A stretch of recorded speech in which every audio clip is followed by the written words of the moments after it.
Hello! Pag-aralan naman natin ngayon ang tungkol sa pagdrawing ng equilateral octagon. Alam naman natin na ang equilateral octagon ay isang polygon na may 8 sides at lahat ng sides niya ay equal to each other.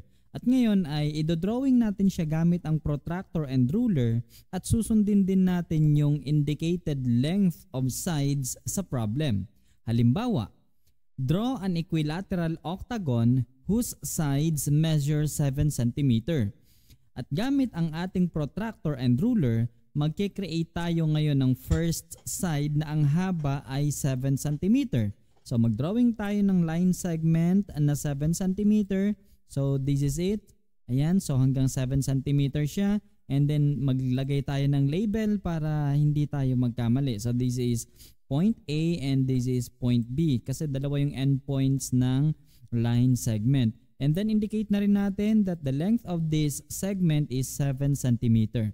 And after that, gamitin naman natin yung ating protractor at i-align natin ng maayos yung center niya at yung endpoint na A. And at the same time, dapat nasa 0 degree naka-align yung ating first side.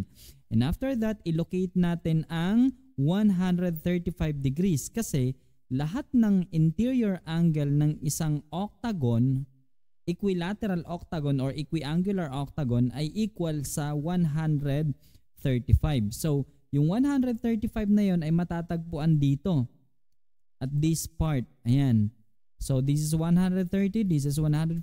So, between them is 135. Kaya ilagay natin yung ating marking dito.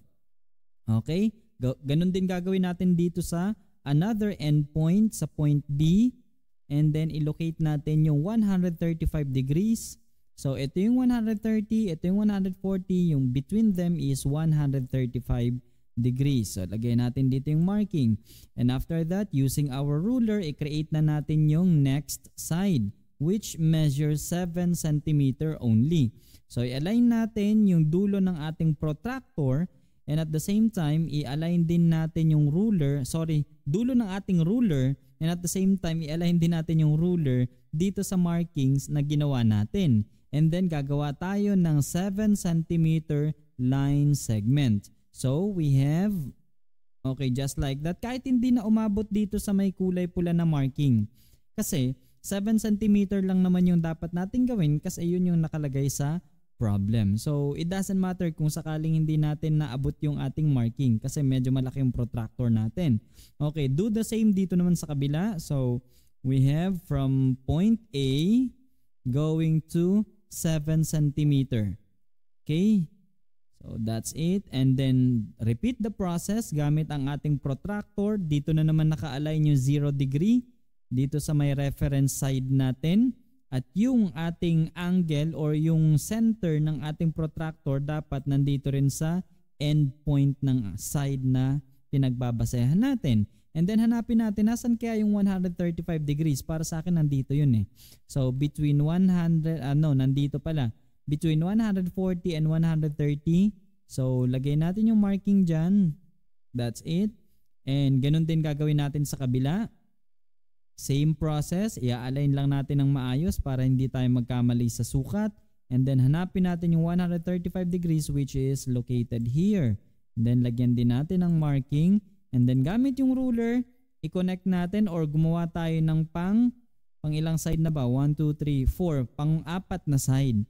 So yung dulo ng ating ruler ay nasa endpoint at i-align natin sa markings na ginawa natin. And then mag-create tayo ng 7 cm line segment for our fourth side. And then ganun din gagawin natin dito sa kabila. Ayan, ilapat natin ng maayos. Okay, and then ganun din dito. And then create tayo ng 7 cm line segment for our fifth sides. Okay, and then repeat the process again. Parami ng parami kasi yung sides natin. And so we have to locate our 135 degree angle. Nandito yon. So lagyan natin ng marking. Do the same dito sa kabila. So 135 degrees is located here. Ayan. So another marking here. And after that, i-connect natin gamit yung ating ruler and make sure na yung length niya ay 7 cm lang din. So kung mapapansin nyo, nandito yung 7 cm. Ayan, so i-connect na natin. So from this up to this. Okay? And then ganun din gagawin natin sa kabila. Tamang alignment ng ating endpoint at yung ating edge of our ruler or corner of our ruler. Hanggang 7 cm din siya. So this will be like this. Ayan. And then kung tama yung mga nagawa nating first steps, ay magiging 7 cm din yung length ng last side na tatapos sa ating octagon. So tignan nga natin. So from 0 to 7, okay, tama naman yan. And so draw tayo ng last side. And that's it. Lagyan natin ng, or linisin muna natin since may mga nakalagay na mga markings na hindi naman natakpan kasi mas maiksi yung length of sides natin.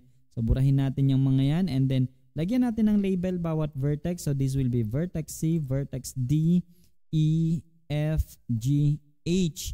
And then indicate that the length of each side measures 7 centimeters. So this is 7, 7, 7, 7, 7, 7, and 7 centimeter. And that's all. We are done now drawing our equilateral octagon whose sides measure 7 centimeter. And then to try your understanding, gawin nyo tong task na to. Draw an equilateral octagon whose sides measure 6 cm. Pwede nyo sundin yung process na ginawa ko or yung steps na ginamit ko. You can also make your own steps or you can also search another steps kung sa tingin nyo ay mahirap yung steps na itinuro ko sa inyo. Okay, that's all for today and thank you so much for listening. Have a nice day.